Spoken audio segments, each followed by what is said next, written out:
Assalamualaikum, selamat datang di video pembelajaran asam basa bersama saya Ibu Miss Daryanti Amelia SPD. Selamat belajar. Capaian pembelajaran. Peserta didik memiliki kemampuan memahami konsep mol dan stoikiometri dalam menyelesaikan perhitungan kimia, ikatan kimia dalam kaitannya dengan interaksi antar partikel materi dan sifat fisik materi, teori tumbukan antar partikel materi sebagai dasar konsep laju reaksi, kesetimbangan kimia untuk mengamati perilaku reaktan dan produk pada level mikroskopik, korelasi antara pH larutan asam basa dan garam dan larutan penyangga, serta penerapannya dalam kehidupan sehari-hari.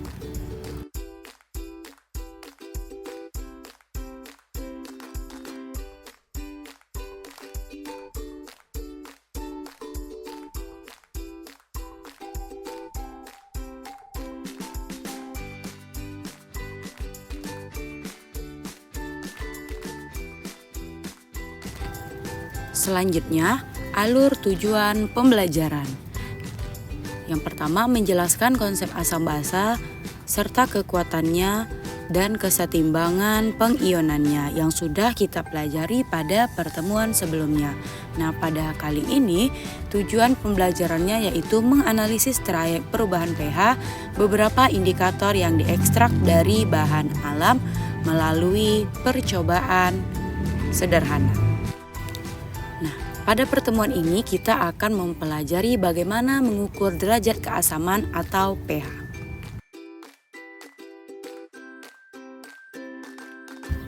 Limbah dalam pengertian sederhana adalah sisa atau buangan dari suatu proses produksi atau konsumsi. Mulai dari sampah rumah tangga, limbah industri, hingga limbah pertanian. Semuanya berkontribusi pada masalah lingkungan yang semakin kompleks. Secara umum, limbah dapat dikategorikan menjadi limbah padat, limbah cair, dan juga limbah gas.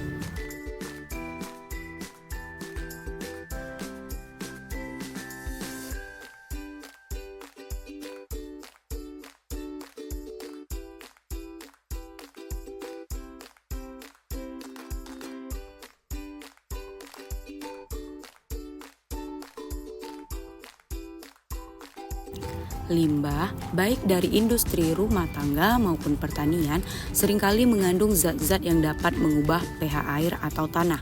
Perubahan pH ini dapat berdampak signifikan pada lingkungan dan makhluk hidup lainnya. pH limbah perlu diatur untuk menghindari pencemaran lebih lanjut. Nah, untuk menyesuaikan pH limbah, kita bisa menggunakan bahan kimia untuk pengatur pH seperti asam atau basa. Nah, bagaimana sih cara mengukur pH? Ayo kita pelajari bersama.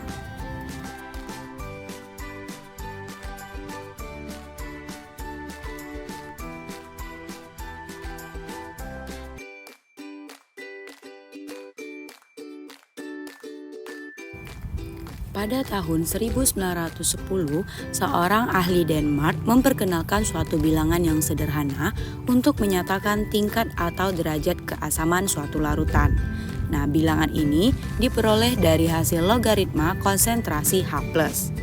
Bilangan ini dikenal dengan skala pH.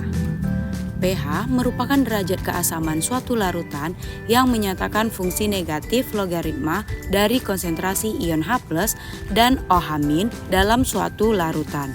Nah, rumus pH untuk larutan asam, pH sama dengan min log konsentrasi H+. Sedangkan rumus pH untuk larutan basa, POH sama dengan min logaritma konsentrasi OH- dan pH ditambah POH itu sama dengan 14.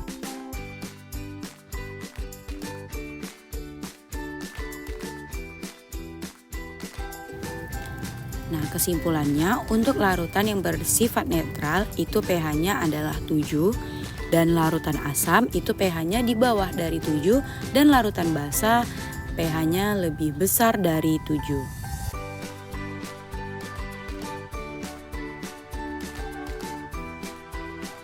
Ada beberapa cara yang dapat kita gunakan untuk mengetahui pH suatu larutan. Nah, di sini kita dapat menggunakan indikator alami. Ada beberapa zat alam yang dapat digunakan sebagai indikator. Di antaranya ada kunyit, bunga sepatu, daun pacar air yang masing-masing memiliki warna tertentu untuk zat asam dan basa. Dapat kalian lihat pada tabel berikut ini.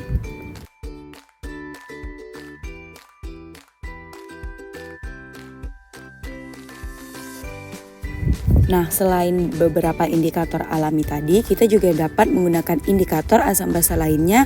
Itu contohnya ada bromfenol biru, bromkresol biru, timol talein yang masing-masing memiliki warna tertentu untuk zat asam atau basa.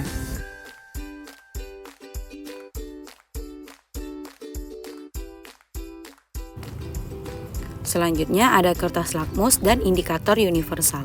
Kertas lakmus itu berguna dalam menguji keasaman atau kebasaan suatu larutan, zat atau cairan. Kertas lakmus terbuat dari kertas khusus yang diberi pewarna kimia, sehingga warnanya akan berubah jika pH berubah. Nah, untuk menggunakan kertas lakmus, kita bisa membandingkan warna kertas lakmus yang sudah tercelup dengan tabel indikator universal.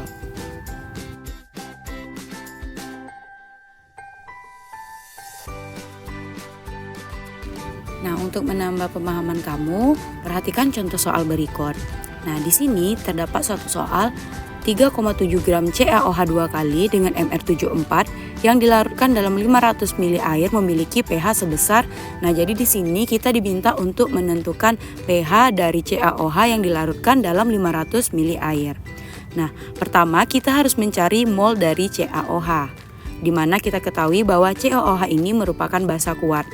Ketika kita sudah mendapatkan mol yaitu sebesar 0,1 mol, selanjutnya kita masukkan ke rumus konsentrasi OH- sama dengan M dikali B, di mana 0,1 kita kalikan dengan koefisien dari CaOH yaitu 2, sehingga kita peroleh hasilnya. Selanjutnya kita masukkan ke rumus dan kita dapat pH dari CaOH yang dilarutkan dalam 500 ml air adalah sebesar 13 ditambah log 2.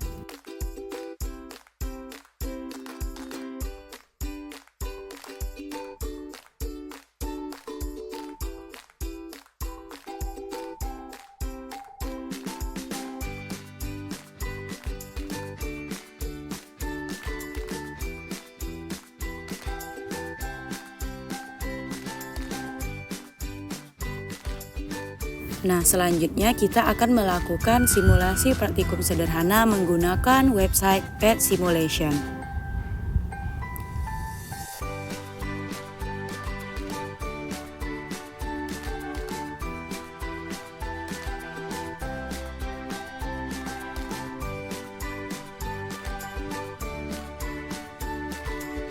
PET Simulation ini adalah perangkat lunak simulasi interaktif gratis yang dapat digunakan untuk membantu siswa memahami konsep dalam mata pelajaran fisika, kimia, biologi, matematika, dan ilmu kebumian. Dengan menggunakan PET ini, siswa akan terlibat secara aktif dalam proses berpikir dan mengambil kesimpulan. PET Simulation ini juga membuat materi yang dipelajari menjadi lebih menarik dan terlihat nyata karena kita langsung mensimulasikannya percobaan tersebut. Silahkan kamu kunjungi website PET Simulation yang dapat kalian unduh pada link berikut dan pilih simulasi praktikum kimia pH scale karena pada kali ini kita akan menguji cobakan perhitungan skala pH menggunakan PET Simulation. Halo, jumpa lagi di kelas kimia. Nah, di sini kita ada sebuah video animasi tentang pH scale, artinya skala pH. Nah, seperti yang kita ketahui, pH itu adalah skala asam dan basa. Jadi derajat keasaman suatu larutan gitu. Nah, pH itu sendiri mempunyai skala pada umumnya dengan rentang 0 sampai dengan 14. Nah, jika pH-nya 0 berarti dia asam kuat ya. Nah, makin ke atas itu sifat keasamannya semakin berkurang. Nah, jika sama dengan 7 berarti pH-nya netral. Makin atas lagi dia sudah bersifat basa. Nah, pada saat pH 14 itu bersifat basa kuat. Jadi makin bawah itu semakin asam, makin ke atas itu semakin basa. Nah, kalau 7 berarti dia pH-nya netral. Nah, sekarang di sini percobaan kita seperti apa? Nah, kita akan mencoba beberapa larutan. Nah, seperti ada larutan drain cleaner, hand soap, blood, spit, water, milk, nah, terus chicken soap dan sebagainya. Nah, kita akan mencoba berapa sih gitu kan pH larutan tersebut gitu. Sekarang kita coba pH air. Kita tambahkan air, di sini ada volumenya 0,02 liter. Nah, kita tambahkan sampai volume 0,20 liter atau 200 ml. Kita uji pH-nya. Nah, ternyata pH-nya sama dengan 7. Coba kita tambah lagi. Nah, jika kita menambahkan air lagi sebanyak apapun, itu pH-nya tetap sama dengan 7, kan? Nah, sekarang kita ubah larutannya menggunakan larutan drain cleaner. Drain cleaner itu buat pembersih ya, deterjen lah. Kita coba 200 ml terlebih dahulu. Nah, 200 ml drain cleaner. Wah, pH-nya ternyata 13. Berarti dia sangat basa ya. Karena ya dia deterjen kan, deterjen sifatnya memang basa untuk mencuci gitu kan. Nah, sekarang ini kan 0,2 liter. Nah, sekarang kita tambahkan air. Apakah pH-nya menjadi turun apa naik? Nah, ternyata menjadi turun. Berarti dengan adanya penambahan air ke dalam larutan basa kuat itu akan menurunkan pH larutan sehingga pH-nya tidak terlalu basa. Nah, coba kita larutkan atau kita tambahkan air sampai penuh itu. Nah, di sini kan sampai penuh, pH-nya turun sebanyak 1 satuan ya. Jadi dari 13 menjadi 12,2. Coba kita keluarkan terus kita encerkan lagi. Coba ya, apakah pH-nya akan sampai 0 atau gimana gitu. Oke, kita tambahkan air lagi. Nah, berarti dengan pengenceran basa kuat itu akan menjadi basa lemah ya kan. Nah, 11,2. Kita buang lagi airnya, kemudian kita encerkan lagi. Encerkan terus sampai pH-nya turun. Kita lihat apakah dia turunnya sampai berapa gitu. Nah.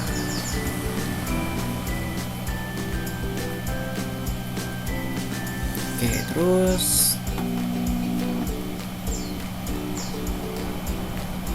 wah, ini berarti sudah encer sekali ya. Nah, sudah mencapai 8,5. Oke.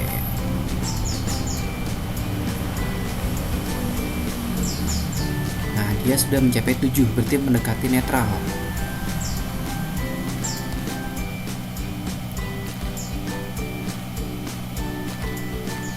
Oke, perlahan-lahan sudah mulai mendekati 7.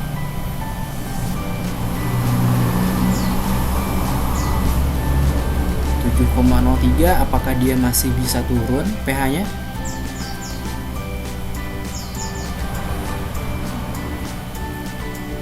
Oke, nah pH-nya sudah mencapai 7.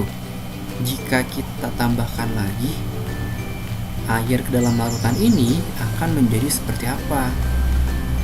Nah, pH tidak mengalami penurunan kembali. Berarti dari yang tadinya basa kuat, jika kita encerkan secara terus-menerus, itu akan menghasilkan larutan yang bersifat netral. Jadi tidak akan bisa mencapai 0, gitu kan. Jadi hanya jika dilakukan pengenceran berkali-kali atau bahkan sampai 1000 kali, 10.000 kali atau berapapun itu, pH hanya akan mencapai 7 netral, gitu kan. Oke, seperti itu kesimpulannya. Sekarang kita coba larutan yang lain. Larutan hand soap, artinya sabun cuci tangan. Kita uji berapa pH-nya. Wah, ternyata pH-nya 10, berarti tidak terlalu basah karena sabun cuci tangan harus lembut di tangan kan. Biasanya kalau pH-nya terlalu tinggi itu akan terasa panas di tangan. Oke, sekarang kita coba larutan lain. Darah. Ini maksudnya darah manusia ya, darah kita. Nah, kita lihat pH-nya. pH-nya berapa nih?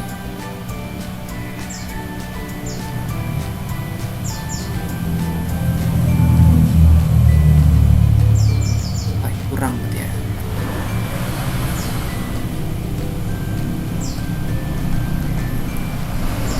Nah, pH-nya 7,4. Ternyata darah kita itu pH-nya hampir netral ya, di atas 7 lah sedikit.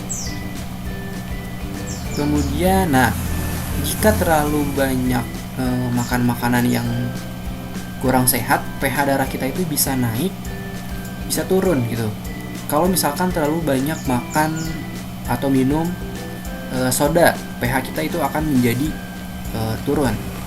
Jadi sifat darahnya itu akan asam. Nah, sekarang speed itu air ludah ya. Jadi air ludah manusia itu punya pH juga. pH-nya berapa? Lihat, wah pH-nya sama dengan darah, 7,4. Kemudian water itu air ya, air.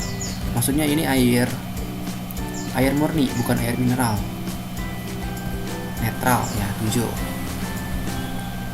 Kemudian ada milk, susu. Oke.